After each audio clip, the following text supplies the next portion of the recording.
E o programa Turnê, que continua aqui em turnê no Brasil, veio ter esse encontro lindo, maravilhoso com o Criolo, aqui em São Paulo.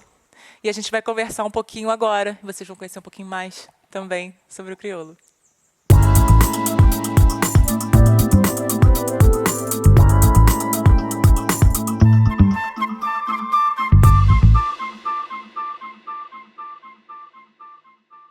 Criolo, que prazer te ter aqui no programa Turnê. E eu queria começar com as mudanças que têm acontecido aqui no Brasil. Antigamente não se misturavam muito, né? Os ritmos, os cantores não permeavam, não iam muito para outros estilos musicais. E hoje a liberdade é maior. Você acha isso? Eu cresci dentro de um ambiente do hip hop, né? O rap essa expressão de arte que me abraçou primeiro, dos 11 para os 12 anos de idade. Então, dentro dessa cultura, eu já fui percebendo a importância dessa troca musical, né? Porque por causa do rap eu acabei escutando música do mundo todo, porque o DJ, quando ele vai fazer uma batida, ele pesquisa a música do mundo todo. Então, de uma certa forma, todo mundo está se conversando ali. E eu acho isso maravilhoso, acho isso bom demais. A gente enriquece, né? Se enriquece culturalmente, musicalmente.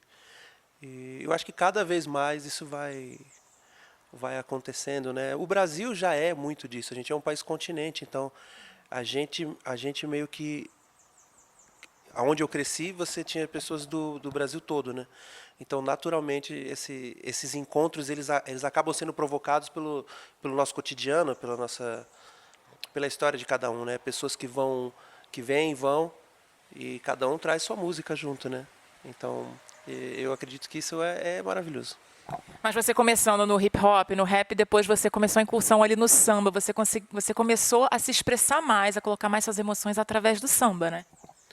O samba ele é uma expressão, é uma vida, é uma coisa que não cabe, não tem adjetivo para mensurar.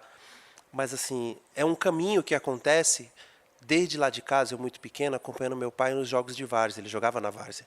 Então sempre tinha aquele samba junto. Mas eu ainda não me atentava àquilo. Eu não me atentava, eu não percebia o quanto aquilo era importante para ele. E eu senti isso com o rap, o quanto o rap era importante para mim, o quanto eu me sentia inserido no mundo. E aos poucos eu fui entendendo, sabendo um pouco mais das histórias, entendendo o porquê das canções. E é paixão, né? A pessoa se apaixona pelo samba. E isso é muito brutal até. É maravilhoso. E eu acredito assim que eu estou vivendo uma experiência de expressar meus sentimentos e as minhas emoções com esse afago e que o samba oferece. É diferente. O rap também é para mim essa energia gigantesca. E o samba ele tem me apresentado outros caminhos de, de jogar para o mundo as emoções também. Eu vi que você reverencia muita gente no samba como Monarco. A gente se encontrou lá no Samba do Zeca, no dia 26 de novembro. E quem mais você reverencia nesse mundo do samba, do hip hop, do rap? Tem muita gente, né? É assim, é muita gente, na verdade. Mas assim, a música tem me dado presentes, né? Eu tive a honra de participar do último álbum do Martinho da Vila por causa do filho dele, o Preto, que apresentou algumas coisas minhas para o pai e sugeriu esse encontro e acabou que a gente virou muito amigo e agora estou começando uma amizade com outro filho dele também, que é um compositor maravilhoso. Eu tive a honra de conhecer o Oswaldinho da Cuíca, que é uma pessoa maravilhosa. E a vida vai dando esses presentes, né? O Nelson Sargento, poder conhecer ele, trocar ideias, ouvir os ensinamentos dele, o Monarco, nossa, o Jorge Aragão. O Zeca agora, recentemente conheci, assim, é uma coisa meio surreal. Mas acho que assim, são presentes que a vida dá, né? E a música ela tem essa coisa gostosa de provocar os encontros, né? São muitas pessoas queridas, né? Que nesse caminho vão aparecendo na vida da gente. É muita gente. Começar a citar nome, vai. É injusto, né? É injusto, é injusto, é injusto. E voltando na primeira pergunta, quando eu falei muito dessa mistura que acontece mais, dá até mais liberdade para as colaborações, que você tocou agora no assunto, né?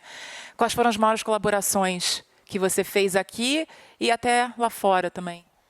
Ixi, olha, eu vou te falar, é tudo muito importante para mim, todas são muito importantes. É difícil enunciar assim, mas tem muita gente, poxa, poder participar da roda com o Zeca, ter sido convidado para uma pequena tour com o Milton Nascimento, a homenagem ao Tim Maia com a Ivete Sangalo, poder dividir o palco com o Emicida, que é um cara muito, muito maravilhoso, e o Brau participou de um DVD que a gente fez, né? Então, para mim, para ele, para o Dandan, isso foi muito especial. Mulato Astat, que fizemos uma pequena tour aqui no Brasil juntos, tocamos 2 vezes em Londres. Olha, poder ter participado do último álbum do Arthur Verocai, para mim, é algo muito especial. Olha, tem bastante gente, viu? Tem bastante gente. Agora você tocou no assunto Londres e o lançamento do seu álbum lá.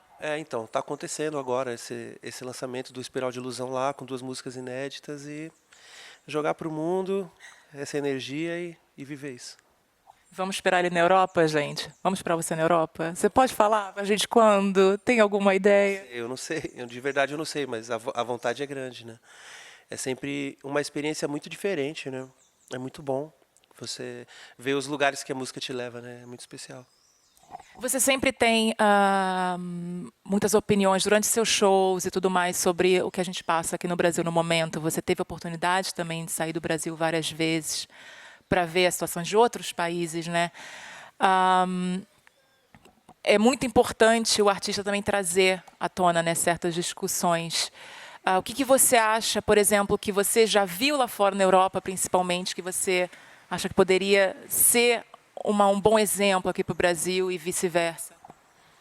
Olha, é difícil falar porque eu não vivi a Europa, né? Eu estive na Europa. Você passa muito rápido. Mas eu pude ver desigualdade social em todos os cantos que fui. Isso me tocou muito. Porque as pessoas têm esse mito de que lá é o melhor, é o melhor, é o melhor, é o melhor, é o melhor. Mas vi pessoas comendo comida do lixo em várias grandes cidades e o que é muito triste, né?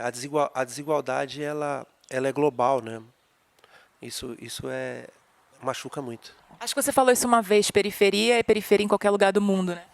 Então, até parafraseando um grande escritor, poeta, MC do nosso país, que é o Gog, que tem uma música dele que fala isso.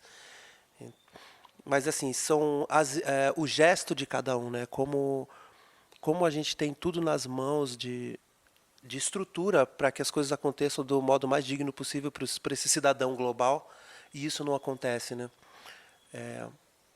Essa desigualdade, ela tá nos 4 cantos do planeta, de um jeito ou de outro. E depois desse álbum que você lançou em Londres, né? Quais são os planos, então, aqui no Brasil? De repente, já que você falou que ele não sabe ainda quando vai para a Europa, a gente tentou extrair aqui, mas quando é que o que vai acontecer aqui no Brasil agora para você? A gente está vivendo esse momento do Espiral de Ilusão e ainda vivendo um momento de aniversário de 10 anos do meu primeiro álbum, que eu ainda tenho, porque é um show totalmente de homenagem ao rap dos anos 90. E a gente vai ver o que acontece. Você chegou a regravar esse álbum, né? Isso, a gente regravou ele, algumas faixas, não foram todas as faixas, para celebrar esses 10 anos, né? E aí, bom, dia 6 de janeiro a gente está na Fundição Progresso, no Rio de Janeiro, e vai ser demais cantar o Espiral de Ilusão lá. E vamos indo devagarinho, a gente vai construindo. E a gente vai te esperar aqui. A gente veio de lá para cá para te encontrar, mas a gente quer te encontrar lá. Quem sabe daqui a pouco. Isso, vai acontecer, vai acontecer. Muito obrigada, Criolo. Um prazer te conhecer aqui no Brasil. E como eu te falei, quem sabe a gente se vê lá daqui a pouco tempo. Vamos esperar. Tá bom, obrigado. Gente, obrigada. E fiquem ligados, semana que vem, mais um programa turnê. Beijo.